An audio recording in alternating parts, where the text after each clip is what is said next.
Já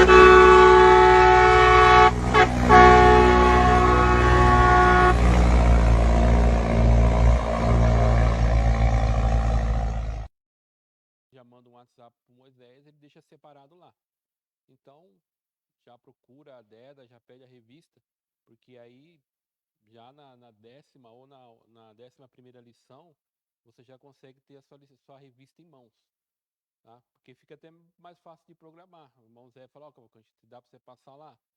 Às vezes eu estou passando lá perto, eu passo lá e pego. Então, a gente só se agilizar um pouco.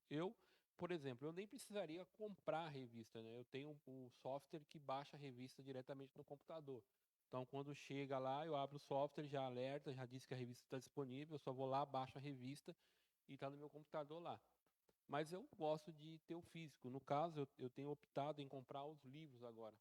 Esse livro, ele é o mesmo preço, é 16 acho que não sei se é 15,99 ou 16,99. Ele é o mesmo preço daquela revista maior, né, que tem uma revista que é um pouco maior. E o que é interessante do livro, desse livrinho, é que ele tem muito mais coisa, você vê muito mais coisa. A gente vai ver já já uma coisa que, logo no primeiro tópico, você vai ver que no primeiro subtópico, o comentarista, ele teve um problema ali, que ele colocou coisas que não é. Aí quando você vai no livro, você vai assim, parece que não foi o comentarista que escreveu a revista. Quando foi pegar o comentário dele e foi colocar na revista, colocar aquela forma pedagógica que a gente conhece, houve um problema ali de que já tinha havido um erro desse daí. Então, o livro, ele dá muito mais subsídio, o comentarista entra em mais assunto, você vê, você pega um tópico, por exemplo, da sua revista, é mais ou menos isso, né, um subtópico. Quando você vai ler no livro, dá quase uma página desse livrinho todo ele comentando. Então ele comenta muito mais coisa. Aí quem gosta de aprender, quem quer aprender, você compra um livrinho, você aprende muito mais, tá? Então, procura a nossa irmã Deda aí, agiliza, né? Vamos ser prudentes, né? A Bíblia diz que os filhos das trevas são mais prudentes que os filhos da luz. Então vamos correr na frente desse pessoal, vamos se programar aí. Eu particularmente gosto sempre de ir atrás, de buscar, porque eu gosto de ver o assunto, o tema que está sendo tratado. Na verdade, hoje, até com o WhatsApp, o pessoal já começa a mandar no WhatsApp, já semana passada já começou a colocar, acho que 2 semanas passadas. Então hoje as coisas são muito rápidas. Então, lição 9, o reinado de Joás. Tá?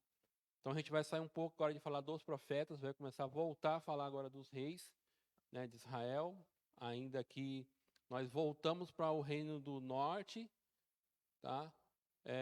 Voltamos para Judá. Vamos falar de um rei do sul, só que a gente vai ver toda a influência do norte ainda. Tá? Então a gente vai falar de um rei do sul, mas com grande, forte influência do reino do norte, o reino idólatra lá que tinha como a divindade Baal. Tá?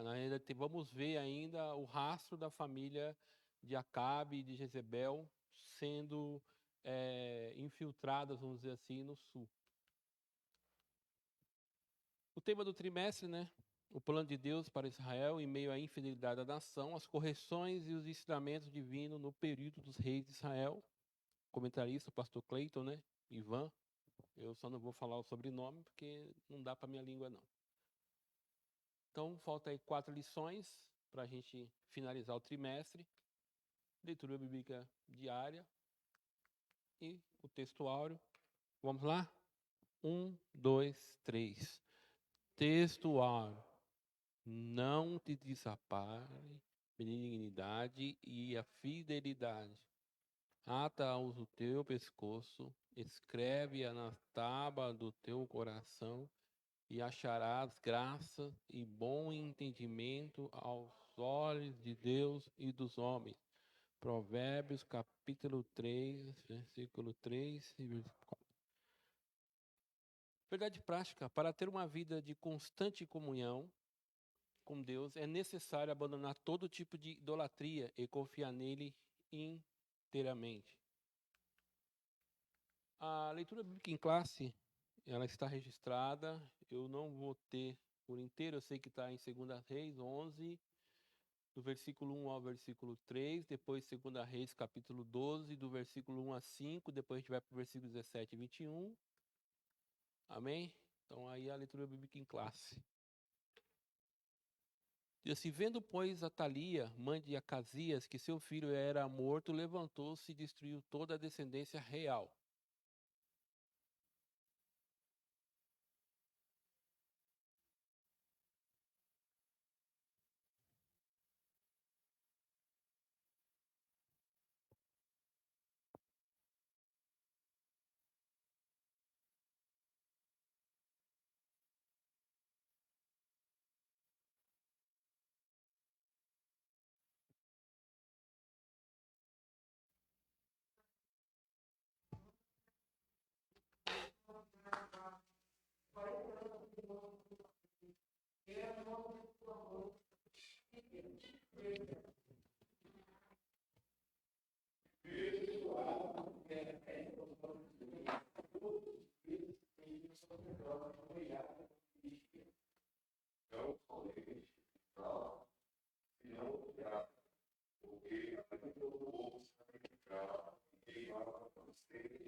O objetivo geral é afirmar que o pecado leva o homem à ruína.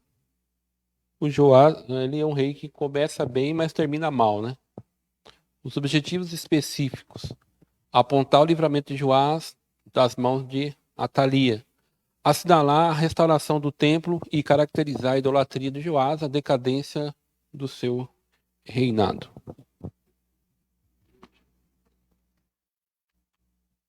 Os tópicos da lição: o livramento de Joás, o reinado de Joás e a reparação do templo e a conspiração contra Joás. Introdução: com apenas 7 anos de idade, Joás começou a reinar. Lógico, ele não reinou com 7 anos, né? Ele não tomava decisões com 7 anos. Ele era um menino e o Joiada que tomava todas as decisões por ele. Então ele era um regente. Ele não tinha, ele como rei é algo simbólico, tá? Então ele não tinha condições de tomar decisões. Como era muito jovem, recebia orientações e conselhos do sacerdote Joiada. Teve um brilhante reinado e fez o que era reto aos olhos do Senhor. Após a morte de Joiada, Joás deixou-se influenciar por maus conselhos. Então, enquanto o sacerdote viveu, ele foi uma bênção.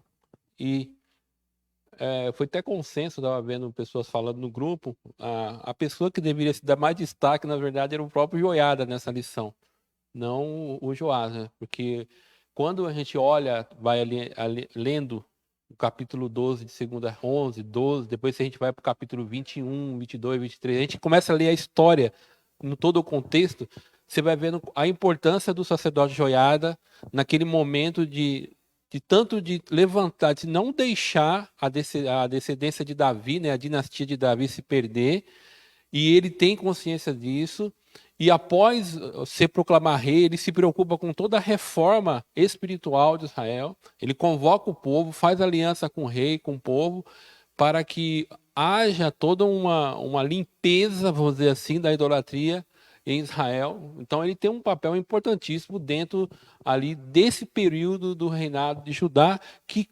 quase por um trio a dinastia de Judá, do Davi, ela havia se perdido. Era o último descendente vivo da dinastia de Davi. E ele foi o instrumento de Deus usado naquele momento. Então, eu vejo que ele deveria ter mais destaque nessa lição do que o próprio rei. Tá?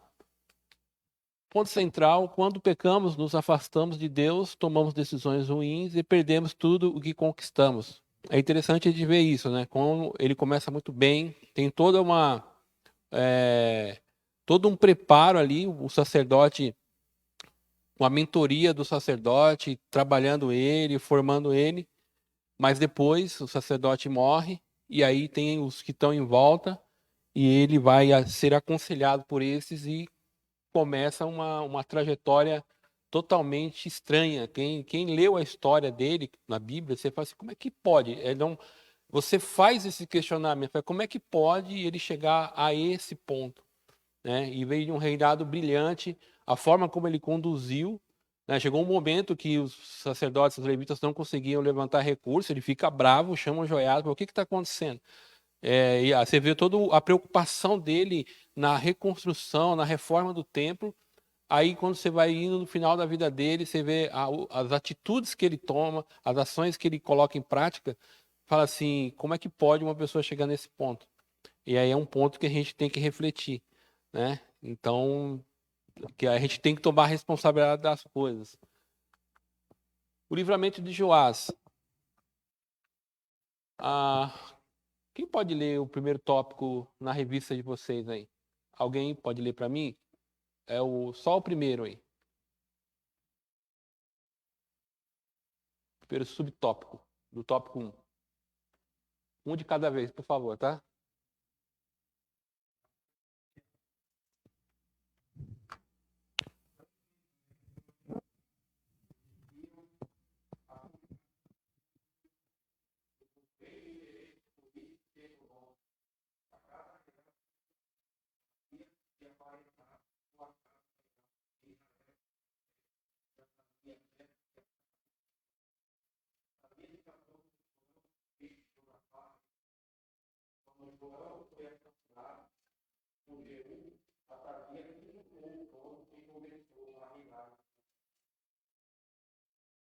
Nós temos dois problemas aí, né?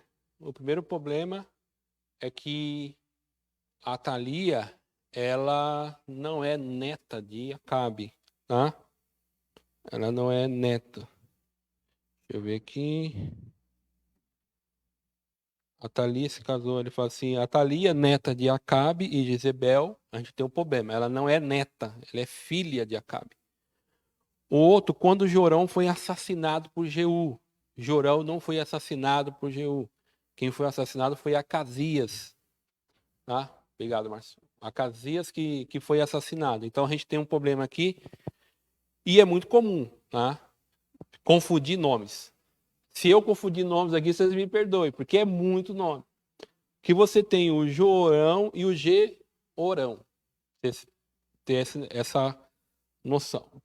E aí, o Jorão, ele é filho de Josafá. Então, ele é do sul. Aí você tem o Georão, do norte. Ah, Georão, né? Aí, e agora? A questão do nome aqui é simples. Não tem Tiago com TH, né? E o Tiago sem o H, só TI.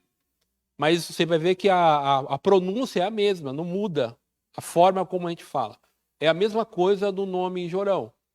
No hebraico, quando a gente faz a transliteração, ou seja, quando a gente traz da língua hebraica para o português, quando você vai ler em hebraico, não muda a pronúncia. O som vai sair o mesmo. Mas por que está assim na Bíblia, Cavalcante? É simples. O tradutor, os comentaristas, para diferenciar, para mostrar, quando ele vai traduzir para a versão, ele fala assim, ó, eu vou ajudar o leitor. Aí quando você lembrar do Jorão, você vai assim, ó, o Jorão é do sul. E quando você lembra do Georão, você vai, é do norte. Porque mudou para ajudar a diferenciar de qual lado ele está. Mas no original, não muda, é a mesma coisa. Tá? É a mesma coisa, tem dois Acasias, a gente até estudou. Né? Tem um Acasias do sul e tem um Acasias do norte. Tá? Então era muito comum. Então, o leitor despercebido, desatento, olha ali e às vezes você está falando de um rei que é do norte, mas ele é do sul. Tá? Então é comum ter essas confusões aí.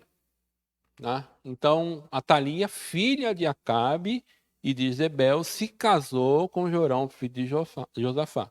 Quando Jorão foi assassinado por Jeú, não foi Jorão, foi Acasias. Tá? Atalaia usurpou o trono e começou a reinar em seu lugar. Quando você vai ler lá, você vai ver que não foi Jorão, foi Acasias. Aí o que aconteceu?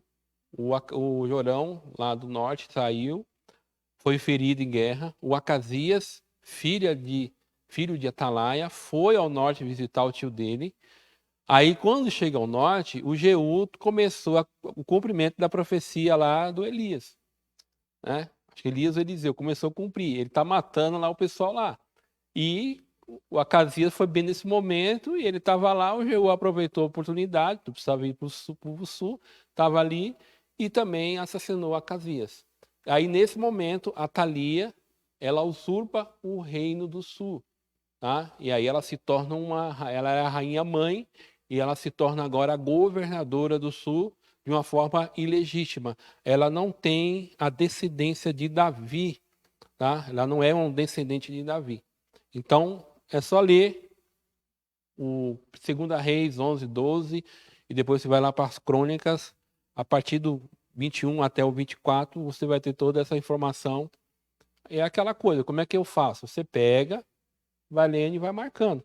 Aí você vai diferenciando os fatos. Mas para ficar mais fácil, vamos lá. Duas correções no texto da lição 9. Tópico 1 e o ponto 1. Tá?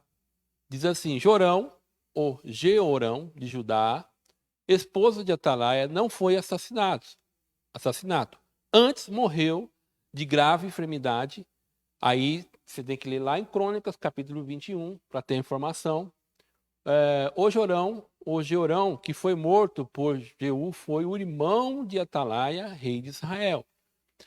2 Reis, capítulo 9. Curiosamente, Atalia tinha um irmão de nome Acasias, do norte, tá? Que foi rei de Israel por 2 anos. Estudamos sobre essa lição, na lição de esse rei, na lição de número 5, a gente estudou sobre ele. Até eu fiz uma questão da dinastia, acho que na primeira e na segunda lição eu falei um pouco da questão das dinastias. E um filho também com o nome de Acasias, que foi rei em Judá por apenas 1 ano e pai de Joás, rei de Judá. Em estudo nessa presente lição. Esse Acasias também foi morto por Jeú, portanto, os dois equívocos do texto do primeiro ponto de lição a serem corridas são esses. Atalia não era neta, tá? E sim filha de Acabe e neta de Orna. Aí está as referências, 2 Reis, capítulo 8, 18, versículo 18 e versículo 26, das versões NVI e NVT. Tá? Atalia não passou a reinar após o assassinato de Jorão, seu irmão e rei de Israel, nem após a morte de seu esposo Jeorão. Tá?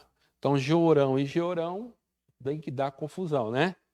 Então, rei de Judá, morto em grave enfermidade. Ela passou a reinar por usurpação após a morte de seus filho Acasias, que foi rei por 1 ano e morto por Jeú de Israel.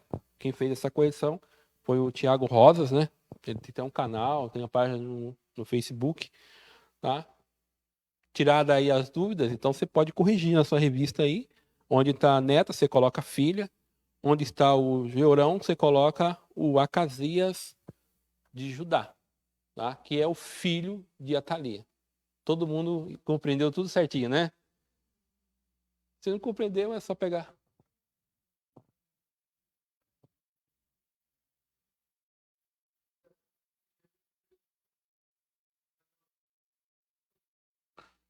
Qual Jorão? Qual Jorão? Quem? O Jeú? Mas qual Jorão que ele tá falando? Aí porque é aquela coisa. Aí ele é. Esse aí é o irmão de Atalia, filho de Acabe. Que quando Acabe morre, ele assume na verdade, Acasias, né? Então ele é irmão da Atalia. E ele é tio do Acasias, que foi visitar ele no. Aí o Jeú matou ele e matou o Acasias, que era o filho de Atalia. Então esse aí que ele está falando é o Jorão do norte, tá? Então,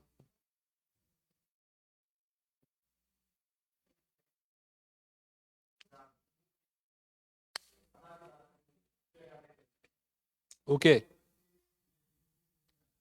Não, não é erro, não.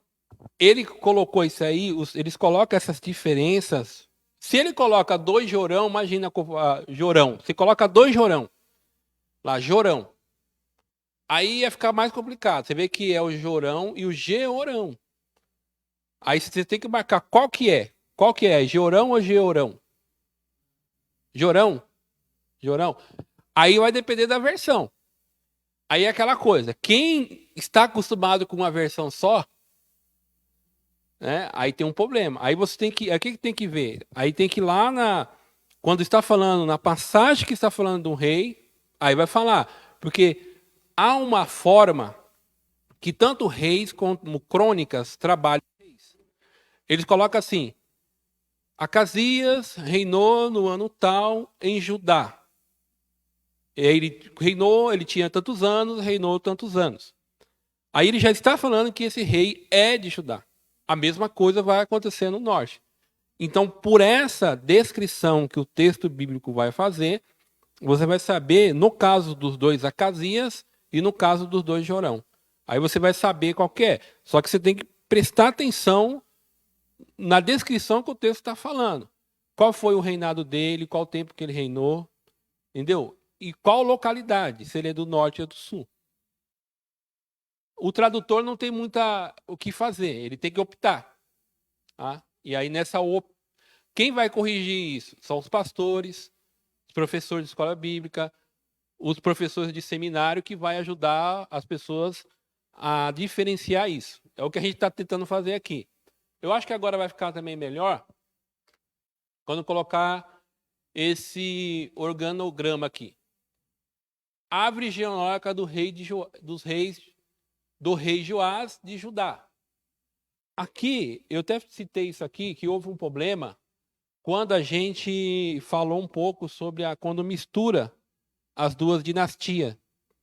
A dinastia do norte e a dinastia do sul. Quando ocorre essa mistura? Quando vai ocorrer a mistura? A dinastia do norte e a dinastia do sul. Quem está acompanhando a lição? Vai haver um momento. Hã?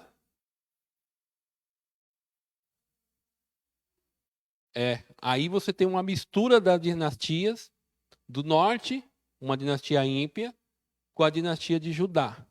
E essa lição, ela vai justamente mostrar o problema dessa mistura, tá?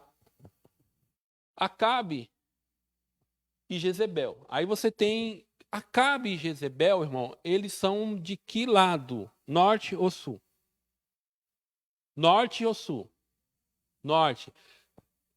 Perceba que desde a primeira lição a gente está falando isso. Olha como que. Porque quando a gente chega nesses momentos de aparente contradição, né? Ou aparente dificuldade, se a gente não souber diferenciar onde é uma personagem da outra, a gente dá tipo uma voada no texto. E agora, o que que faz? Mas o próprio texto bíblico, ele é bem certinho. Se você ler lá, ele diferencia bem certinho. É que tem coisas que você vê, ele fala assim, ó, não foi escrito no livro de Crônicas. Há várias Bíblias hoje, quando você vai no subtítulo, Você está lá no capítulo 12, vê aqui, um capítulo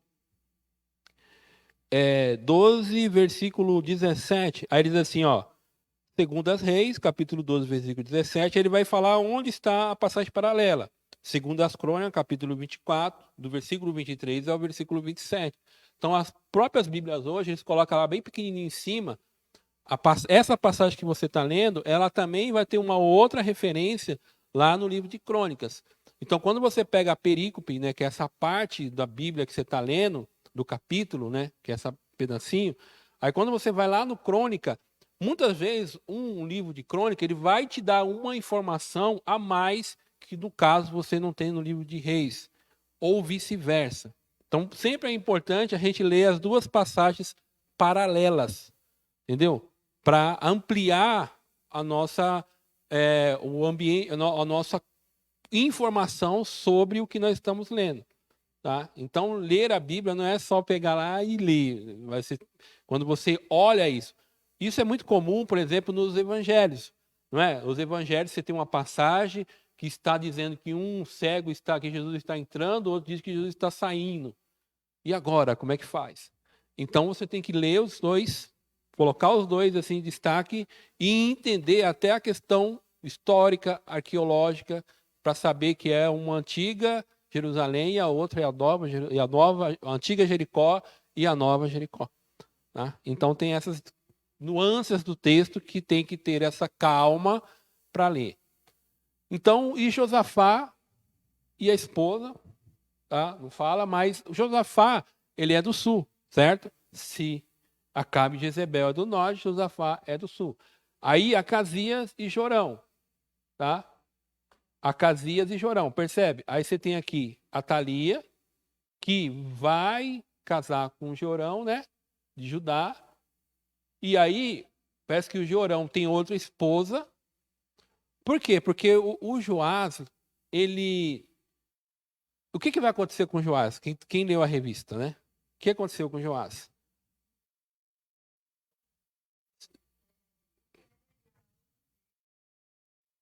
O que isso quer dizer? Por que a Atalia não percebeu?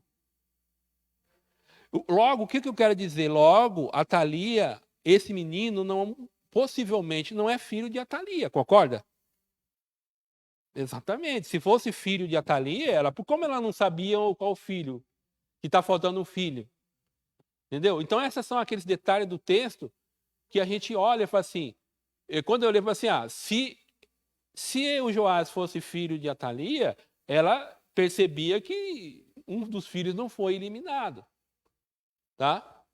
Então, você já começa a entender. Quem lembra quando os reis quem tinha quantas esposas? Depende dos reis, né? O Salomão deu uma extrapolada, mas não foi o único.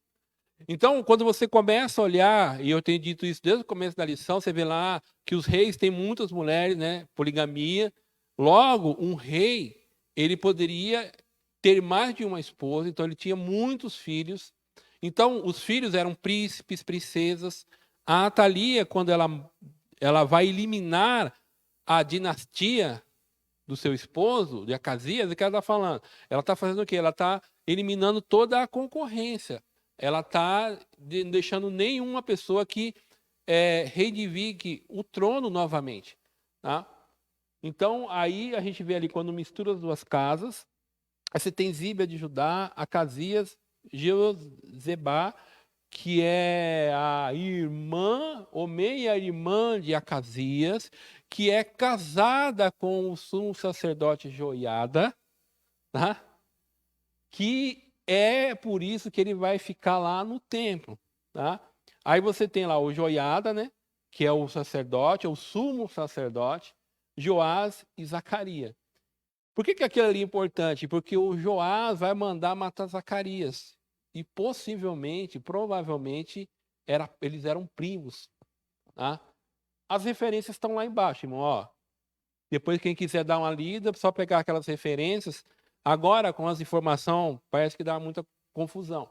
Mas como que você aprende? Eu estou falando tudo isso, estou dando.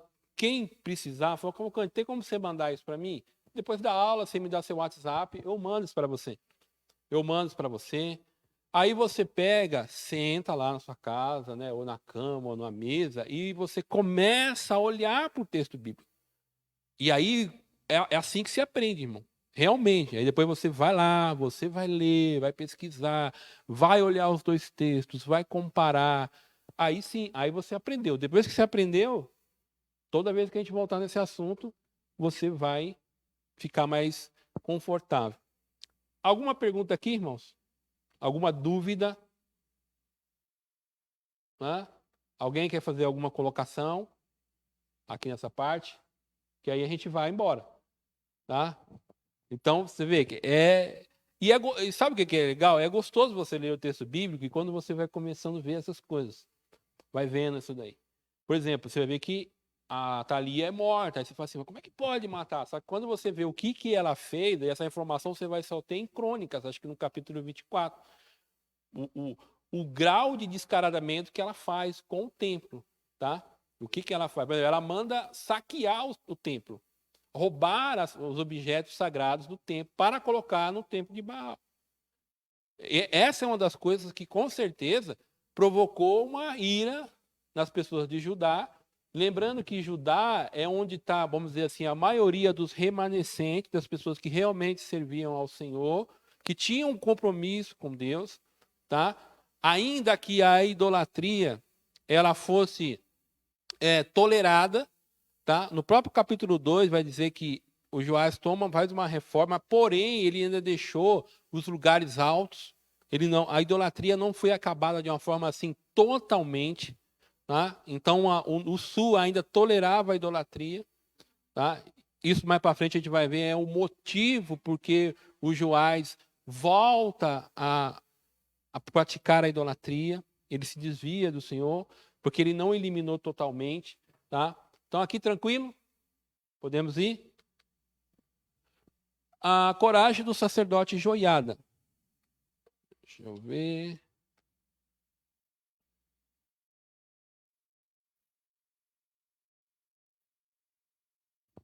Tem umas coisas aqui que eu falei, mas eu não vou falar não, porque senão vai... E como vocês não perguntaram, eu deixei marcado. Eu falei assim, sem perguntar. A coragem do sacerdote Joiada, né? Atalia herdara a perversidade de Acabe e Jezebel. Para se assentar no trono, ela matou todos os membros da família real, incluindo seus próprios netos. Nossa, irmão, hoje para nós esse negócio assim é um negócio surreal. Mas no mundo antigo, isso era uma das coisas mais normais que tinha, tá? Eliminar toda a concorrência, todos os possíveis candidatos ao trono, tá? Principalmente quando havia alguma intriga, tá? Aí já havia essa eliminação para não ter concorrente ao trono. Apenas Joás, filho de Acazias, escapou e ele foi escondido em uma sala por sua tia, Jeozeba, esposa do sacerdote Joiada, e lá ficou durante 6 anos. E aí o Joiada, sacerdote, conhecedor da palavra de Deus, começou toda uma formação do menino, tá? Uma coisa interessante você vai ver lá em Crônicas, que o cronista, ele diz que diz que ela governava, mas não diz que ela é rei, que ela é rainha. E aí já é uma crítica a um governo ilegítimo, tá? Porque ele não usa a forma usual, que seria a sua idade, quanto tempo ela governou. Então, que é muito comum quando se está falando dos reis, tá? Então, por não usar essa fórmula, já o cronista está dizendo que o governo dela é ilegítimo. A coragem do Joiada, né? Ele convoca os comandantes. Quem pode ler? Segundo livro das Crônicas, capítulo 22, versículo 1. Segundo livro das Crônicas, capítulo 22, versículo 1.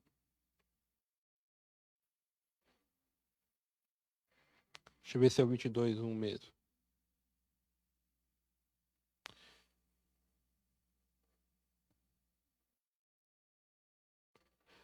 Não é o 22 não, tá? É o 23. É o 23. É. 20.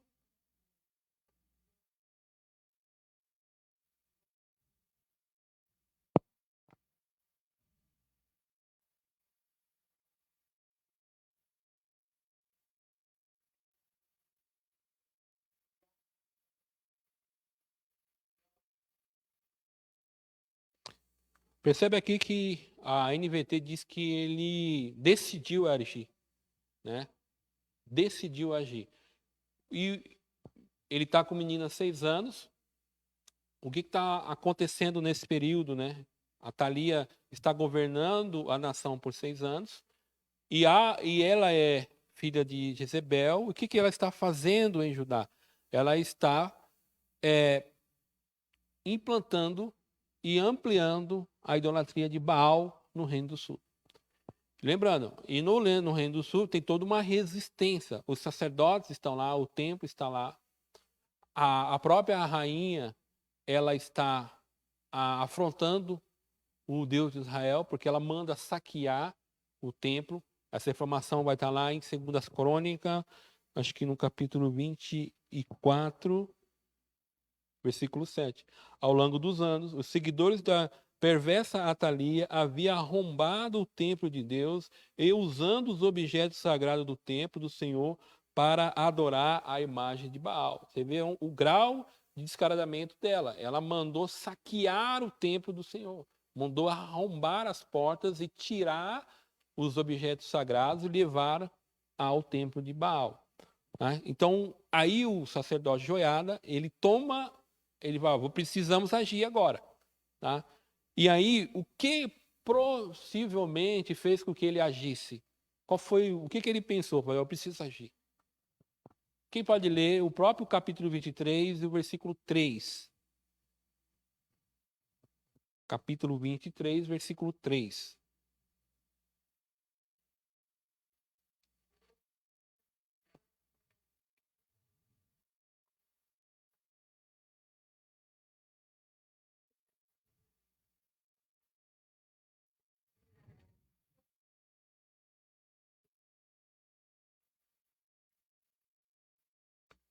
O Senhor prometeu que um descendente de Davi seria o nosso rei. Ele se apegou em uma promessa que Deus prometeu para Davi, que no trono da dinastia do sul não faltaria um descendente de Davi. Então ele entendeu que aquele menino era o governante prometido por Deus. E por estar sofrendo toda uma influência do baanismo, ele decide agir, tá?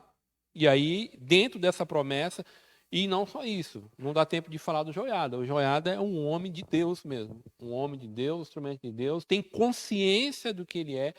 E aqui tem toda uma importância, o Joiada, ele lava a alma do sacerdócio. Porque o sacerdócio, você vê pouco falando do sacerdócio. Então você vê a importância do sacerdócio agora para restaurar o reinado legítimo da casa de Davi. Ao ler isso, parece que eu estou assistindo o Senhor dos Anéis, não sei se já viu. Essa coisa de buscar um rei e de restaurar. Então, essa coisa da Bíblia, e no caso aqui, porque havia uma promessa de Deus para a família de Davi. E você vê a consciência bíblica, vamos dizer assim, do Joiada, em saber, tanto quando ele e a sua esposa esconde o menino, é um ato de coragem dele fazer isso, e cuidar por 6 anos do menino. E é interessante isso, quando a gente está lendo isso aqui, não tem como não fazer um link com quem? Com 2 personagens bíblicos, Moisés e Samuel, que são 2 homens na Bíblia, o Moisés ao seu tempo, que é o homem que Deus vai escolher para tirar Israel de um momento de dificuldade no Egito. Só que em Moisés é diferente, né? Ele deixa com a sua mãe, onde a sua mãe o prepara toda a questão espiritual de Moisés, né? Ela consegue formar Moisés espiritualmente, vamos dizer, e ele não esquece que ele é um descendente, que ele é um judeu, que ele é um hebreu, na verdade, né? Não é do termo, não é judeu, ele é um hebreu. E aí ele fica no Egito, onde ele vai ser formado por tudo aquilo que o Egito poderia oferecer para que ele fosse um líder, Deus trabalhando por Moisés. Quando você vai lá em Samuel, um outro momento histórico de Israel, um momento de espiritualmente horrível, né? De apostasia, o sacerdócio corrompido, e Deus vai levantar um menino de uma nação de uma mulher, né? Que era estéril, e Deus, vamos dizer assim, tem um problema em Israel, então Deus usa a oração de Ana, e por aquele menino, Ana dá, é uma coisa assim extraordinária que Deus faz. E esse menino será formado por Eli, que não é um bom exemplo, mas ele formou bem o menino, entendeu? E esse menino será um homem que irá restaurar Israel e irá iniciar a monarquia. A Bíblia é extraordinária, a forma como Deus trabalha. E aqui é Deus agindo por meio do Joiada. Um homem de Deus que tem consciência disso e ele deixa Deus usar ele. Um negócio extraordinário. Aqui, Então, o Joiada seria a pessoa mais importante para nós estudarmos hoje. Tá?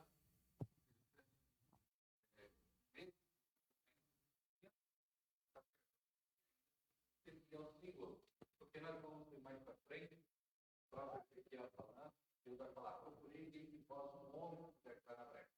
Ele vai falar, procurei entre os príncipes, não tinha. Entre os profetas também tinha se conflito.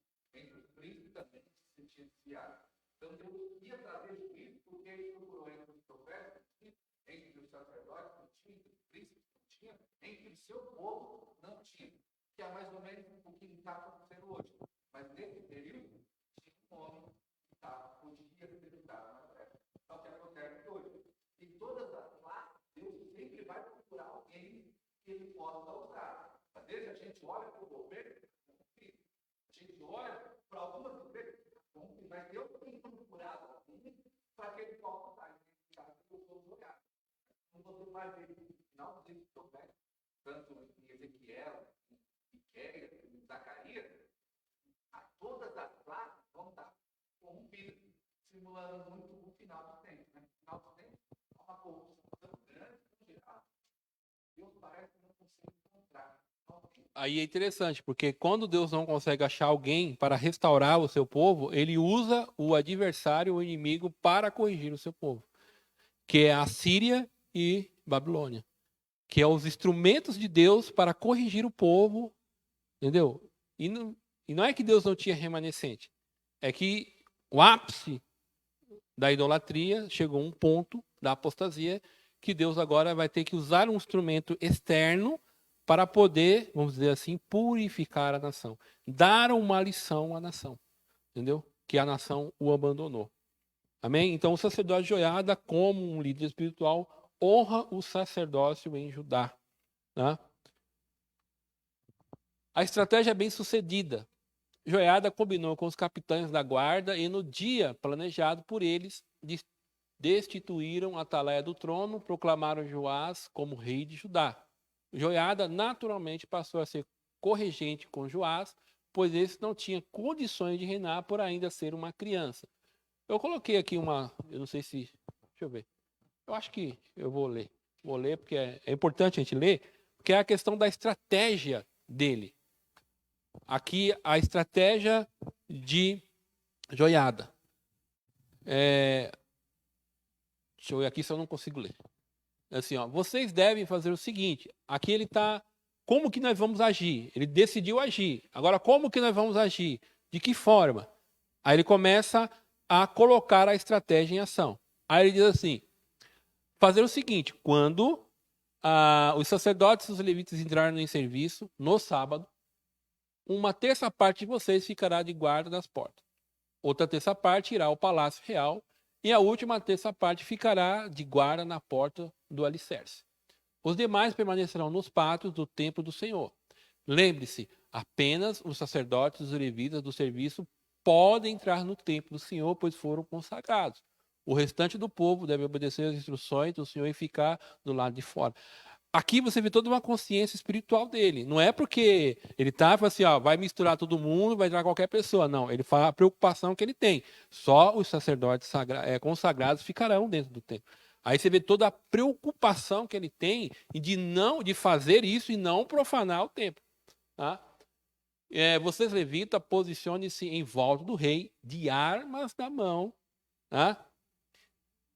Mantém qualquer pessoa que tentar entrar no templo, permaneça com o rei onde ele for. A prioridade aqui é proteger o rei. Protejam o rei. Tá? Deixa eu ver. Então os levitas e o povo de Judá fizeram tudo o que o sacerdote Joiada ordenou. Os comandantes se encarregaram dos homens que iam entrar em serviço daquele sábado e dos quais iam sair. O sacerdote Joiada não deixou ninguém ir para casa no fim do turno. Esperto aqui. Por que ele não deixou ninguém sair?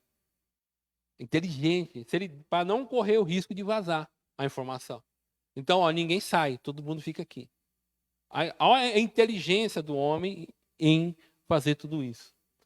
Depois Joiada forneceu aos comandantes as lanças e os escudos grandes e pequenos que haviam pertencido ao rei Davi e que estavam guardados no templo de Deus. Tem toda uma questão simbólica aqui, de Davi, entendeu? Aquela coisa que ele é o descendente de Davi. O texto é muito bonito quando você vai ler. Tá? Posicionou todos os homens em volta do rei, de armas na mão.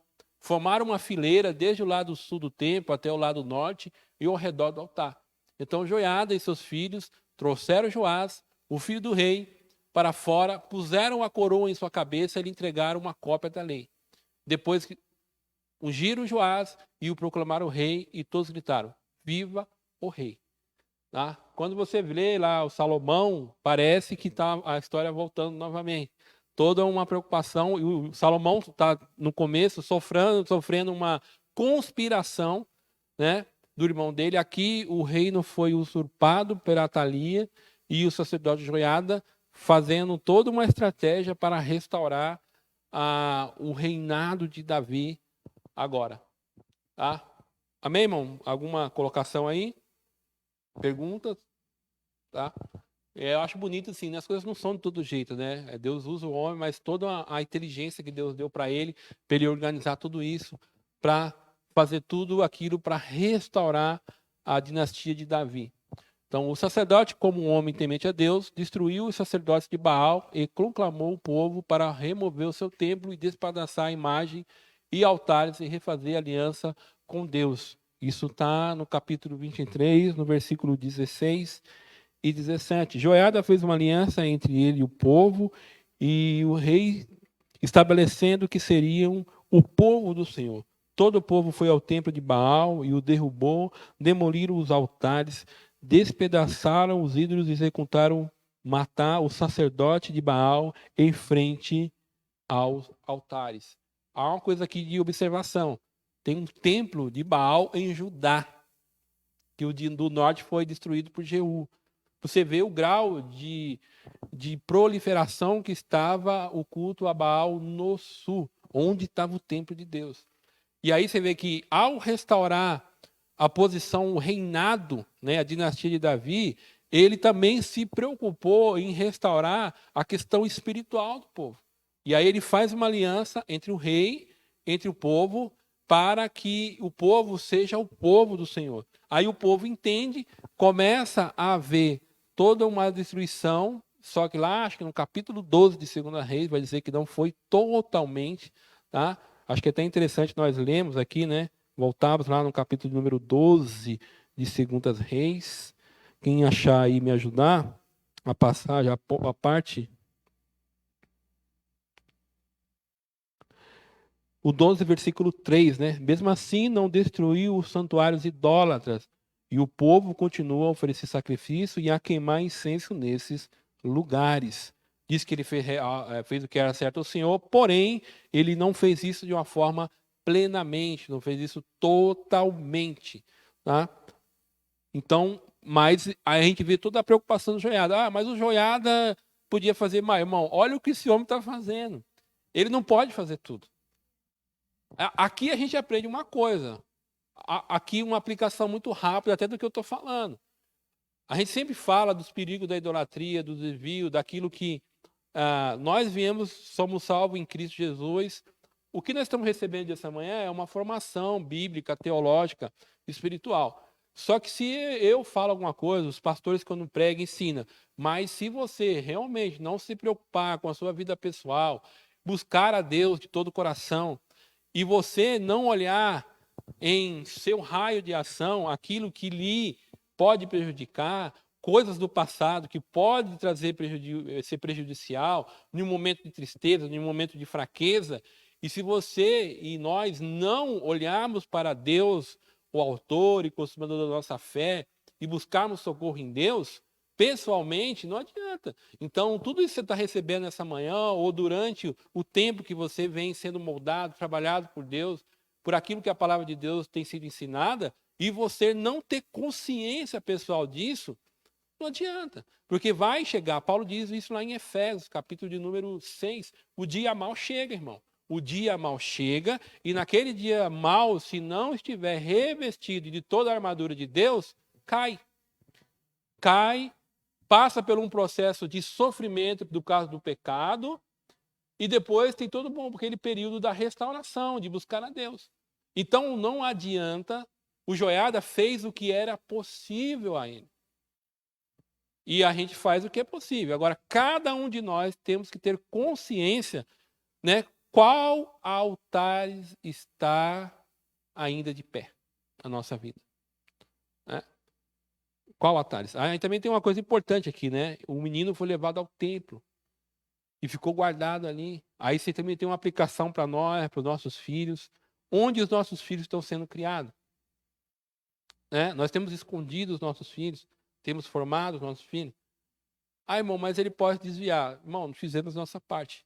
Aquilo que a Bíblia nos cobra, nós fizemos. Ensinamos, fomos exemplos. Cada um, chegar no seu momento de consciência, ele vai ter que tomar uma decisão. Então, se eu fiz a minha parte como pai, você fez a sua parte como mãe, se nós fizermos a nossa parte, aquilo que a palavra de Deus nos diz que devemos, formamos a pessoa, aí é a pessoa e Deus. Ela vai ter que dar conta dela mesma. Mas a nossa parte foi feita. Então, tem essas duas aplicações que a gente pode aprender. Síntese do tópico. Há momentos em que o perigo nos cerca sem que o percebamos. São nessas horas em que o Senhor intervém, nos concedendo escape e proteção. Eu vou passar rápido aqui o 2. Eu quero ir para o 3. Acho que dar uma ênfase mais lá no subtópico 3. Tá? Alguma pergunta, irmão? Colocação? Observação? Tá? Tópico 2. O reinado de Joás e a reparação do templo. Aí a gente vê aqui toda a preocupação, tanto do Joiada e também tanto do Joás, com a reforma do templo, porque como todo o culto e a rainha, né, a Thalia, ela está construindo ou ampliando a adoração a Baal, certamente o templo foi deixado para trás. E percebe que o povo, ele tolerou, também ficou dúbio. E essa questão na Bíblia é sempre assim, o povo sempre está dúbio. O povo, lembra quando eu falei do Elias? Só o Senhor é Deus, aquilo é a empolgação do momento. Depois passa o tempo, o povo está sempre dividindo o seu coração entre o Deus verdadeiro e os deuses falsos. Tá? Essa é uma coisa muito comum no Antigo Testamento, que não deve ser a nossa posição no Novo Testamento. Nós estamos sob uma nova aliança, temos muito mais, recebemos muito mais. A nossa posição é uma posição extremamente diferenciada. Hoje nós somos o templo do Deus vivo.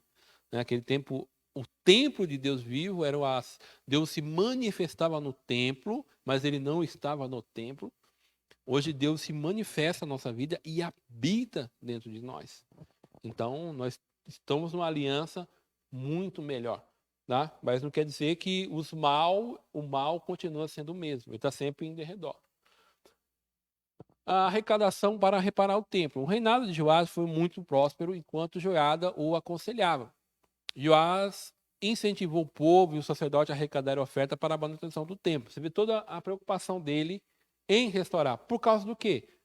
Tem o sumo sacerdote que está ali moldando ele espiritualmente. está trabalhando na mentalidade do rei. Então o rei, ele está sendo bem aconselhado, tá? E ao ser bem aconselhado, qual é a preocupação dele? Qual é a preocupação de um monarca na época de Joás? É o templo, é o culto, é a adoração, tá?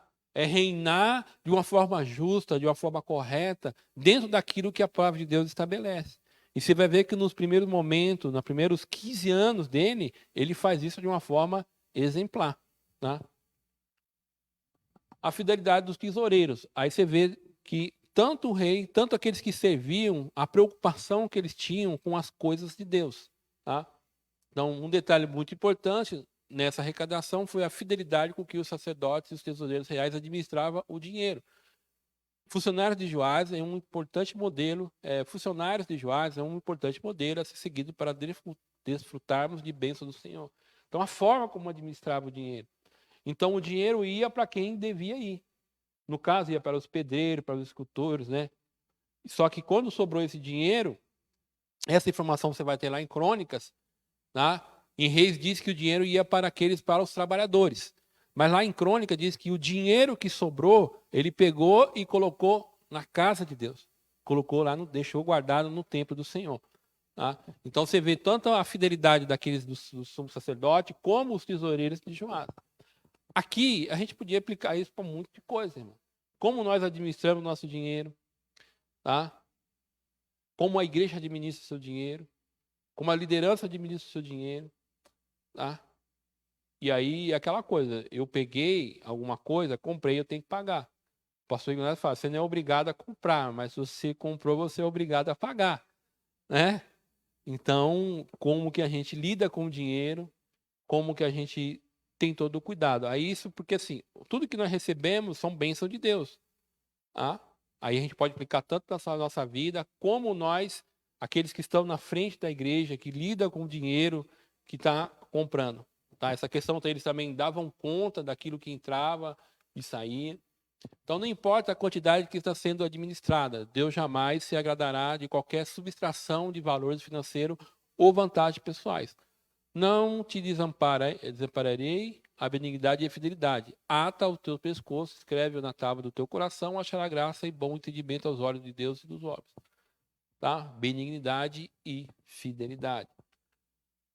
Eu coloquei isso aqui, tá? Nem tanto para mostrar que eu acho que eles administram muito bem para eles, né? O dinheiro da igreja. Eu acho que eles são bons administradores. Tá? Isso aí foi em 2013. A Forbes lista 5 pastores mais ricos.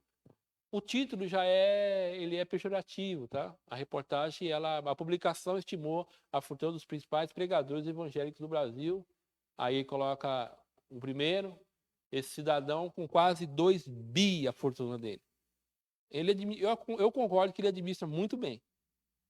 Né? Eu não posso dizer que não. Mas ele está pegando um recurso da comunidade evangélica e está lá. Hoje ele é um dos homens mais poderosos do Brasil. Primeiro, porque ele tem dinheiro, não é só por causa disso. Ele tem uma emissora de televisão que é a segunda do Brasil. Isso dá muito poder para uma pessoa. Lembra o que aconteceu com o embaixador, com os negócios lá na Angola? Aí começou a falar mal do governo, da emissora dele. Aí o que o governo fez? Teve que mandar lá um representante lá para resolver o problema. Isso é em qualquer governo, tá? Então, você faz uma pressão aqui.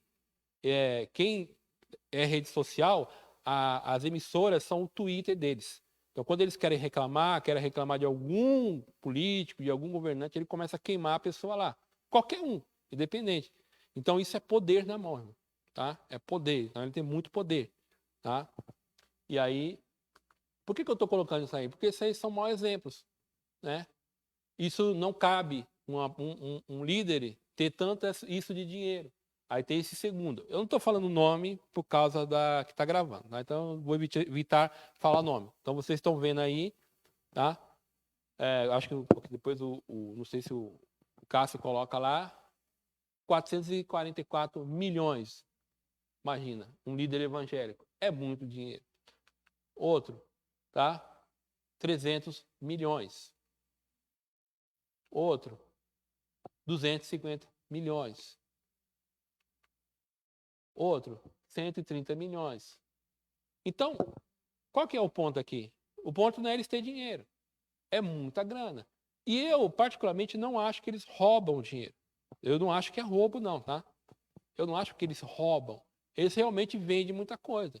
Vendem muito livro. É simples, é só você fazer uma conta. Pega 1 milhão de livros e vende a R$20. Eu estava vendo um deles, entrei numa página para pesquisar. E lá, geralmente, os livros desse pastor custam 20, o máximo que eu vi lá foi R$40, R$44, mas a maioria é R$21. Pega os R$21 e multiplica por 1 milhão. E você vai ver quanto que dá. Aí, claro, ele vai pagar todo o custo que ele teve para poder fabricar o livro, vender o livro. Aí você vai ver quanto que ele tem mais ou menos de lucro. É muita grana. O problema não é esse. O problema é qual é o problema? A pessoa usa todo o dinheiro, o recurso, para benefício próprio, a sua família. Imagina se todo esse pessoal investisse 20% do que eles ganham na obra de evangelização. Naqueles lá. Os irmãos sabem muito bem o que estou falando, vocês conhecem. A gente vai ver uma realidade aqui. Então, isso aqui é para mostrar que eu acho que eles administram muito bem o dinheiro em causa própria. Tá? A influência do sacerdote Joiada sobre o Judá, fazendo um resumo muito simples. Eu não quero entrar em polêmica, eu só queria mostrar isso aqui para mostrar que esse não é um referencial. Aqueles exemplos que eu mostrei não é referencial para nós. Nós devemos administrar bem o nosso dinheiro, mas o nosso dinheiro deve ser aplicado para o bem-estar da nossa família, mas a gente não pode esquecer que nós somos peregrinos. Lembra da outra lição? Nós somos peregrinos na terra. Um dia nós vamos embora, e aí a pergunta, irmão, o que nós fizemos em prol do reino? O que nós fizemos para que o reino de Deus avance? E essas pessoas, um dele, eu não vou citar o nome aqui, eu conversando uma vez com o pastor Davi Botelho, e ele teve encontro com um desses líderes. E o pastor Davi tinha um projeto de missões. Ele chegou para esse líder, daqueles que eu mostrei, e perguntou para ele se ele não queria ajudar. Sabe o que ele falou? Ele falou, não, nosso ministério não tem essa visão, não. A gente não quer saber disso daí. Esse não é o foco do nosso ministério. Isso falou categoricamente para ele, depois eu conversando. Eu conversando com o pastor Davi fala que quem tem mais é mais fechado. Ele falou, onde se abre mais recursos para missões é nas igrejas de periferia, são as pessoas simples. Porque quanto mais dinheiro a pessoa tem, mais mão fechada é. Tá? As pessoas não se identificam com aquilo. Tem condições de resolver um problema, por exemplo, um problema evangelístico de qualquer um que vocês pensem aí, Nutriníger, ele tem recurso para mandar para resolver o problema ali de uma forma por ano, mas não investe, porque aquilo não lhe é interessante. Tá? Aí faz aquilo que ele acha, que dá propaganda, que o nome dele fica conhecido. Tá? Então, influência do sacerdote Joiada sobre o rei de Judá. Isso foi tirado lá do Tiago Rosa, IBD Inteligente, assim, na vida pessoal, protegeu, sustentou enquanto menino, preparou 2 esposas para ele, garantindo um bom casamento. Irmão, por que preparou 2 esposas? Aí aqui a gente tem que ler as coisas dentro do seu contexto. Não é de você querer ler isso aí dentro do contexto de hoje. Hoje é uma esposa só. Só que o que aconteceu com a família de Joás? O que Joás não tem? Não tem? Ele não tem tio, não tem sobrinho, matou, toda a família dele foi exterminada. Então ele não tem descendência. Então quando Joiada prepara 2 esposas, é que assim, se uma esposa for estéril, a outra vai dar filho. Então ele precisava ter bastante descendentes para que a dinastia de Davi não corresse risco. Tá? Porque até então ele é o único descendente vivo da dinastia de Davi. Então aqui é todo um cuidado de Joiada para que a dinastia de Davi não se perda. Tá? Então a gente tem que ler dentro do contexto. Se você for ler agora, por que era 2 esposas? Então ele estava em pecado. Calma, que a gente tem que ler lá dentro do contexto. No contexto lá, não é tolerado por Deus, né? Tá? Outro, da liderança política, conseguiu apoio militar para o rei, eliminou o grande adversário Atalia, firmou o pacto de fidelidade entre o rei e o povo. Na vida espiritual, deu-lhe uma copa da lei, firmou a aliança de fidelidade entre o Senhor, o rei e o povo, liderou reformas espirituais com a demolição do templo dos altares e dos sacerdotes de Baal e a restauração dos sacrifícios e cultos ao Deus verdadeiro. Enquanto viveu, foi muito digno conselheiro do rei. E aí, isso aqui é interessante a gente aprender isso aqui. A influência do Joiada é muito extraordinária. Tá? Toda essa bagagem que ele deu para o menino, tá? Isso fortaleceu o reino de Judá. Tá? Aqueles que administram os bens destinados para a obra de Deus devem fazê-lo com dedicação, verdade e amor. A conspiração contra Joás. Amém, irmão? Segundo tópico, a gente pode ir, passar, sem problema. Tá? O declínio do reinado. Quando o sacerdote Joiada morreu, o rei Joás não conseguiu manter-se inteiramente fiel ao Senhor. Passou a adorar ídolos, passou a confiar em suas próprias forças. Interessante quando nós lemos o fim do Joiada. Deixa eu ver se eu acho aqui.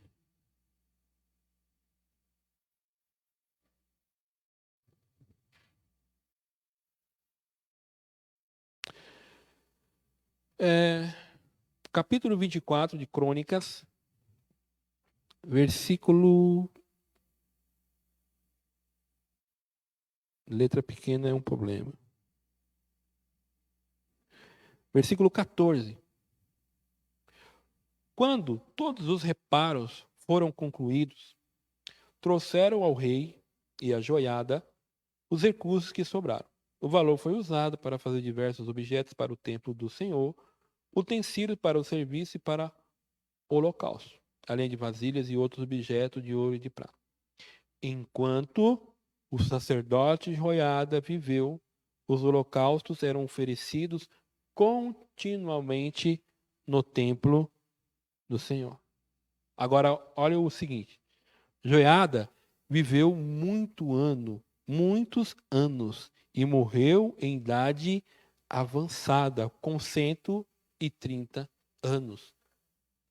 Isso é uma coisa assim inimaginável para a época. Tá? Ele viveu o que os patriarcas viveu lá no passado. E o que isso mostra? O quanto Deus abençoou ele, pelo que ele fez para ajudar. O que você vê aqui? Você vê a bênção de Deus sobre a vida desse homem. Tá? Muitos anos de vida. Porque ele precisava de muitos anos para poder concluir ou colocar em prática toda essa reforma que ele fez. Uma outra coisa. Foi sepultado entre os reis na cidade de Davi, pois havia feito o bem em Israel para o Deus e seu templo. Na morte dele, ele foi honrado. Um sumo sacerdote foi sepultado onde os reis mais importantes eram enterrados. Então, olha a honra, como acaba a vida dele. Deus honrando ele por tudo aquilo que ele tinha realizado. Então, é uma coisa que a gente aprende aqui, irmão. Vale a pena fazer o bem. Vale a pena querer o bem da obra de Deus. Vale a pena nós investirmos o nosso tempo, o nosso dinheiro, a nossa vida pelo reino de Deus. Você vê como é extraordinário? O próprio texto bíblico inspirado o honra. As pessoas vão honrar. Isso é importante quando a gente for ver a morte do Joás. O contraste que tem. Tá?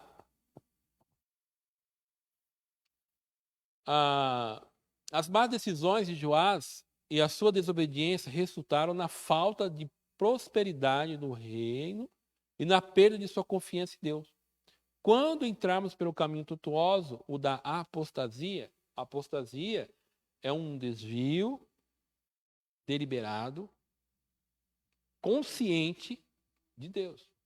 Eu sei que estou no caminho errado e eu não quero mais servir a Deus. Eu não quero mais obedecer a Deus. Tá? A consequência trágica é inevitável.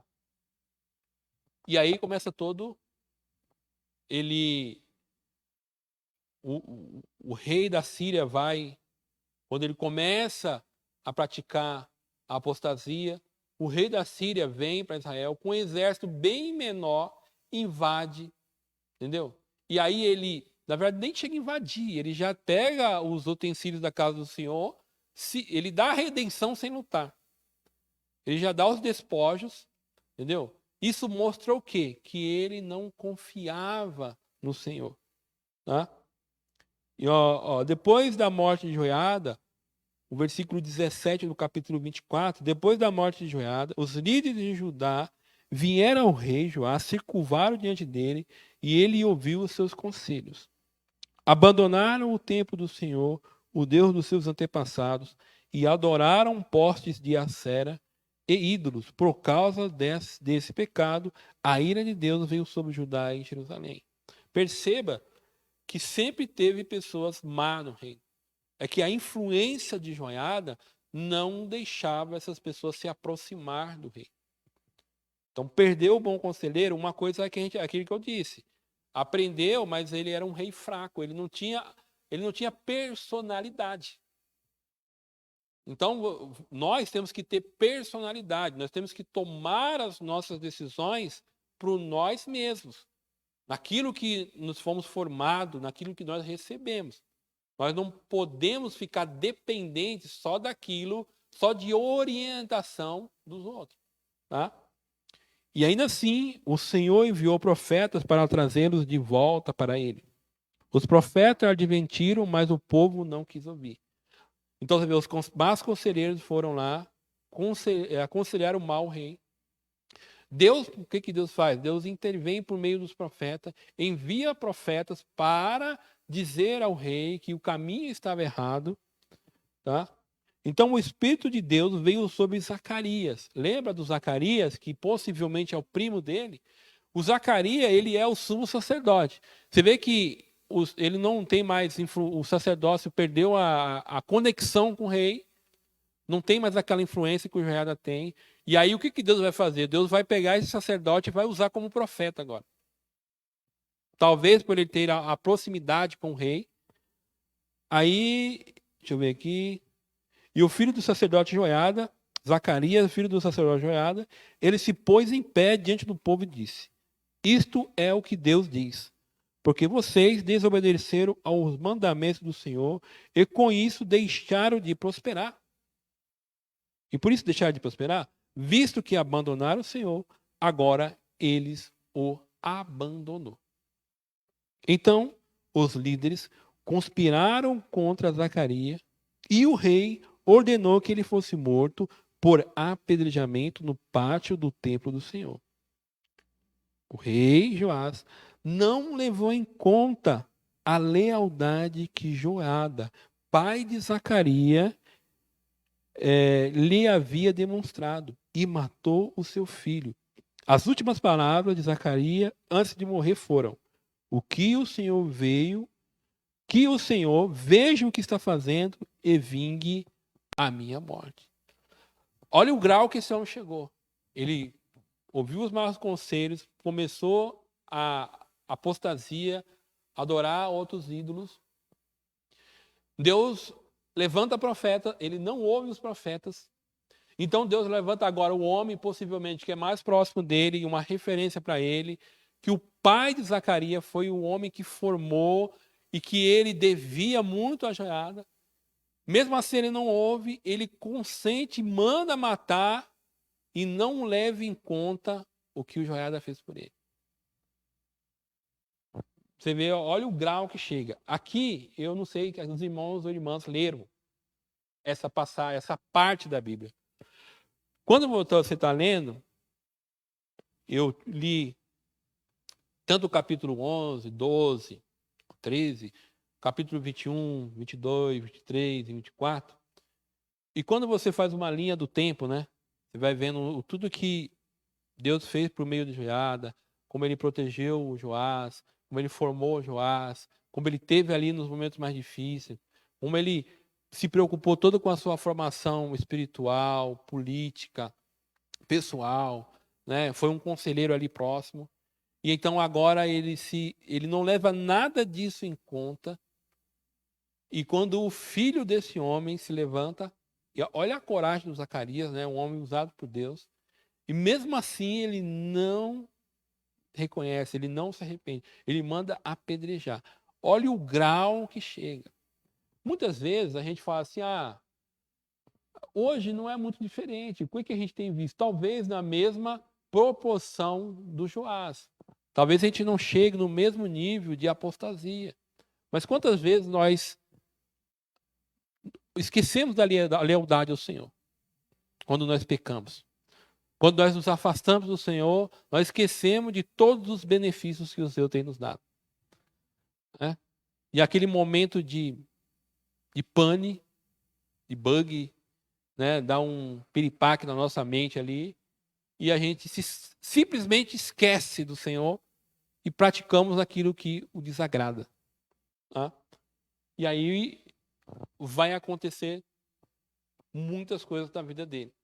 Realmente, o que Zacarias profetiza, né, que é uma profecia, uma coisa imprecatória, né, ele está pedindo vingança, que é diferente do que lá no Novo Testamento, em Atos, né, fala assim, os perdoos porque eles não sabem o que fazem. Então a capacidade de Joás de discernir estava tão prejudicada que, ao ser repreendido por Zacarias, filho de Joiada, o matou. Mau conselho, irmão. Mau conselho. Tá? Personalidade fraca aqui. Isso é muito evidente. A personalidade dele era muito fraca. Então o juiz de Deus veio até Joás através do exército sírio que pelejou contra ele. Após a batalha, ferido, os próprios servos de Joás conspiraram contra ele e o mataram em sua cama. 24:5. Qual é perigoso abandonar os bons conselhos do céu para buscar os maus conselhos terrenos? Quanto mais, irmão, tudo que é verdadeiro, tudo que é honesto, tudo que é justo, tudo que é puro, tudo que é amável, tudo que é de boa fama, se há alguma virtude e se há algum louvor, nisso pensai. O que também aprendeste, recebeste, ouviste e viste em mim, isso fazei. Não é só vivo, é fazer. E o Deus de paz será convosco. Filipenses capítulo 4, versículo 8 e 9. E quando Paulo escreve isso aí, ele está preso. Né? Olha o fim do reinado de Joás. A Bíblia, vamos ver o que a Bíblia nos diz. Capítulo 24 de Crônicas, o versículo 23. Você pode ler também lá em 2 Reis, capítulo 12, a partir do versículo 17. Na virada do ano, o exército sírio marchou contra Joás, invadiu Judá e Jerusalém e mataram todos os líderes do povo. Interessante, matou quem? Os líderes. Deus é Deus de amor, mas Deus também é o Deus da vingança, é o Deus que vinga. O que os líderes fizeram? Não aconselharam mal o Joás? Deus não esquece. Tá? Enviaram para o seu rei em Damasco tudo o que havia saqueado. Embora os sírios tivessem atacado com apenas um exército pequeno, o Senhor entregou em suas mãos um exército muito maior do que Judá. O povo de Judá havia abandonado o Senhor, o Deus dos seus antepassados. Por isso, o juízo foi executado contra Joás. Parece que Deus ouviu o que Zacarias profetizou. Olha aqui, ó. Os sírios se retiraram e deixaram Joás gravemente ferido. Seus próprios oficiais conspiraram contra ele, porque havia assassinado o filho do sacerdote Joiada. Tinha um pessoal ali que não se conformou de ele ter matado o Zacarias. Tá? Olha que interessante isso aqui, ó. Mataram em sua cama. E o mataram em sua cama. Ele foi sepultado na cidade de Davi, mas não nos cemitérios dos reis. Ele não foi honrado. Morreu sem honra. Você vê? O Joiada foi mais honrado do que ele. Tá? Os assassinos foram Josacar, filho de uma amonita, chamado Simeate, e Jeozabade, filho de uma moabita, chamado Zomer. O relato sobre os filhos de Joás, as muitas profecias a respeito dele e o registro da reforma do templo de Deus está registrado nos comentários sobre o livro dos reis. Seu filho Amazia foi o seu sucessor. O rei começou bem e terminou mal. Então, o que a gente aprende aqui? Não adianta começar muito bem. E a nossa vida não pode ser pautada só por aquilo que... Você não pode viver em função daquilo que as pessoas falam para você. Então, todo aquilo que nós recebemos como base bíblica, ensinamento, você tem que colocar em prática. Você tem que saber exatamente o que você está fazendo. Eu sempre digo isso quando a gente fala sobre questão... O que a gente está falando aqui? Pecado. É pecado. É desobediência. É não colocar em prática aquilo que Deus nos orientou. Eu não sei qual é o pecado que você tem problema. Eu não sei qual é o tipo de desobediência que às vezes quer colocar contra Deus. Então você tem que ter consciência daquilo que deve ou não fazer. E você vê que o texto deixa bem claro que o Joiada deu uma cópia da lei para ele. E perceba toda a formação que esse menino tem. Ele era um tutor, ele recebia informação. Ele falou assim, isso aqui é assim, assim. Ele tinha uma formação, ele tinha toda uma formação espiritual, mas também ele tinha uma formação para como ele deveria se pôr como rei, como ele deveria se postar.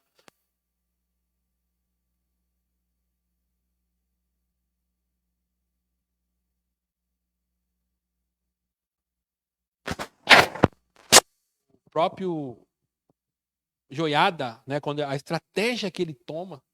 Então,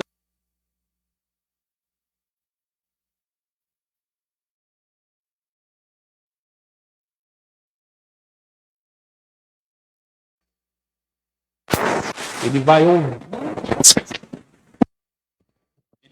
ouvir outras pessoas e não levou em conta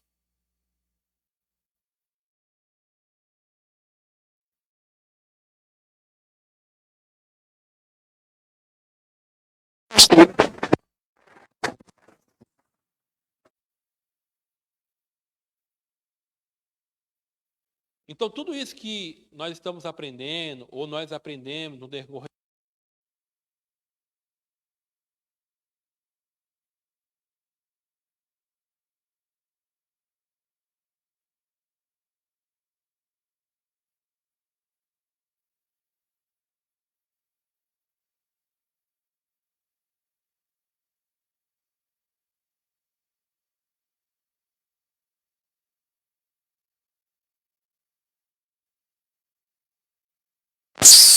entendeu?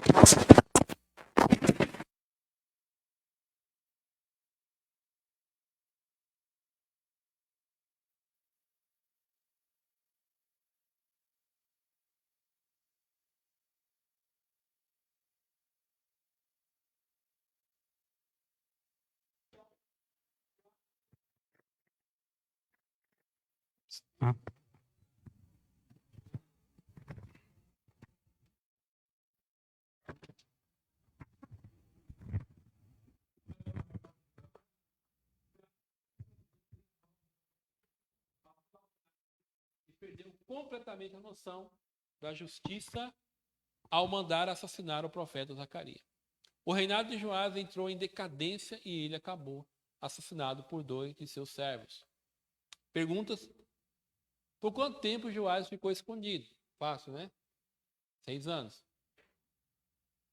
Quem aconselhava Joás no início do seu reinado? Joiada. 3. O que a fidelidade ao Senhor produz?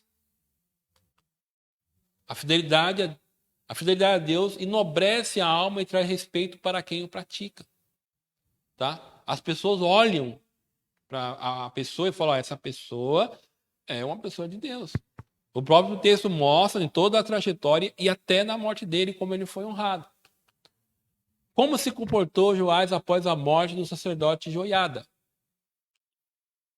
Após a morte de Joiada, Joás não conseguiu manter-se inteiramente fiel ao Senhor, passou a adorar ídolos e a confiar em suas próprias forças. 5. Qual foi a consequência da desobediência de Joás? Seu reinado entrou em decadência e ele acabou assassinado por 2 dos seus servos. Amém? Deus abençoe. Vou convidar aqui o pastor Rubens para ele fazer o final aqui, orar por nós. Amém?